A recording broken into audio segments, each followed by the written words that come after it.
ಅಲ್ಲ, B P sugar ಯಾಕೆ ಬಂತು ನಿಮ್ಮ ಪ್ರಕಾರ? ಇನ್ನು 55 ವರ್ಷನಪ್ಪ ನಿಮಗೆ. ಟೆನ್ಷನ್ನು ಅಂತೀರಿ ಕೇಳಿದ್ರೆ. ನೋಡಿ, ಜನ ಕಾಣದಲ್ಲೇ ಇರೋದ್ರ ಬಗ್ಗೆ ಮಾತಾಡೋದೇ ಜಾಸ್ತಿ, ಕಾಣೋದ್ರ ಬಗ್ಗೆ ಮಾತಾಡಲ್ಲ. ನಿಮ್ಮ ಸಮಸ್ಯೆ ಏನು ಹೇಳಿ? ಇಲ್ಲಿ ಕಾಣುವಂಥದ್ದೇನ್ರಿ? ಕಾಣ್ತಾ ಇರ್ತಕ್ಕಂಥದ್ದೇನು? ಬೊಜ್ಜು. ಅದಕ್ಕೆ ಯಾರು ಬೈಯಲ್ಲ. ಕನ್ನಡಿ ಮುಂದೆ ನಿಂತ್ಕೊಂಡ್ರೆ ಕಾಣ್ತಾ ಇದೆ, ಅದನ್ನ ಯಾರು ಗಮನ ಹರಿಸೋದಿಲ್ಲ. ಈ ಟೆನ್ಷನ್ನು ಅಂದ್ಬಿಡೋದು. ಟೆನ್ಷನ್ ಅಂದ್ರೆ ಅದೇನೇ ಕಾಣಲ್ವಲ್ಲ, ಬೈಯಲ್ವಲ್ಲ, ಗೊತ್ತಾಗಲ್ವಲ್ಲ, ನೋಡಿ ಟೆನ್ಷನು. ಅಲ್ಲೂರಾ, ವ್ಯಾಯಾಮ ಎಷ್ಟು ಮಾಡ್ತೀರಿ? ವಾಕಿಂಗ್ ಎಷ್ಟು ಮಾಡ್ತೀರಿ? 6:30 1 ಅವರ್ ವಾಕಿಂಗ್ ಮಾಡ್ತೀರಾ? ಸ್ವಲ್ಪ ಬೆವರು, ಸೆಕೆ ನೀರು, ಬೆವರು ಬರೋಂಗ್ ಮಾಡ್ತೀರಾ? ಬೊಜ್ಜು ಹಾಕಿದೆ ನಿಮ್ಗೆ? ಮತ್ತೆ ಹೇಳಂಗಿಲ್ರಿ ಹಂಗೆ. ಮುಂಚೆಯಿಂದ ದಪ್ಪ, ಇನ್ನು ಹುಡ್ದಾಗಿಂದ 70 kg ಇದ್ದೀರಿ. ಮತ್ತೆ ಮುಂಚೆಯಿಂದ ಅಂದ್ರೆ ಏನ್ ಅರ್ಥ ಅದು? ಯಾಕೆ ಒಳ್ಳೆ ಕತೆ ಆಯ್ತು. ಬರೀ ಅವ್ರಿಗೆ ಬೈರಿ ನೀವು. ಗೊತ್ತಾಯ್ತಾ ಹೇಳಿದ್ದು? ಬೊಜ್ಜಿಗೆ ಮೇನ್ ಕಾರಣ ಊಟ ಕಣ್ರಿ.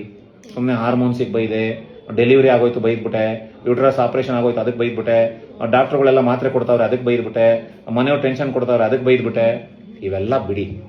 ಗೊತ್ತಾಯ್ತಾ ಹೇಳಿದ್ದು? ನೀವೇನು ವಾಕ್ ಮಾಡ್ತಿದ್ರೆ ಒಳ್ಳೆ ವಿಚಾರ, ಮಾಡಬೇಕು.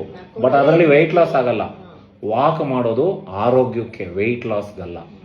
ವೆಯ್ಟ್ ಲಾಸು ಅಡುಗೆ ಮನೇಲಿ ಆಗೋದು, ಆಹಾರದಿಂದನೇ ವೆಯ್ಟ್ ಲಾಸ್ ಆಗೋದು. ಆಹಾರ ಕಟ್ನಿಟ್ ಮಾಡಲೇಬೇಕು ನೀವು.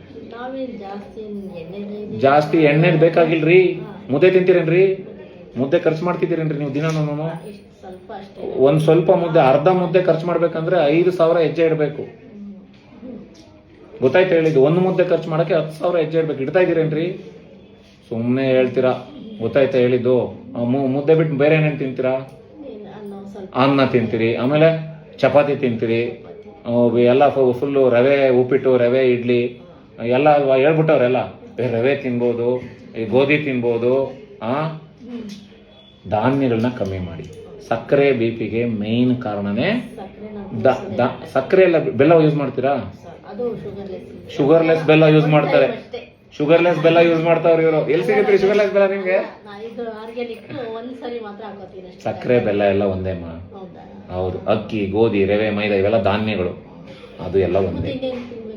ಬೇಳೆ ಕಾಳುಗಳನ್ನ ಜಾಸ್ತಿ ತಿನ್ನಿ ಅಂತ ಹೇಳ್ತಾ ಇದ್ದೀನಿ. ಧಾನ್ಯಗಳು ಕಮ್ಮಿ ಮಾಡಿ, ದ್ವಿದಳ ಧಾನ್ಯಗಳು, ಬೇಳೆಗಳು, ಸಿಪ್ಪೆ ಬೆರಕೆ ಕಾಳುಗಳು ಜಾಸ್ತಿ ತಿನ್ನಿ, ಸೊಪ್ಪು ತರಕಾರಿ ಜಾಸ್ತಿ ತಿನ್ನಿ ಅಂತ ಹೇಳೋದು. ಗೊತ್ತಾಯ್ತಾ ಹೇಳಿದ್ದು? ಅದ್ರ ಕಡೆ ಏನು ಗಮನನೇ ಹರಿಸೋದಿಲ್ಲ ನೀವು.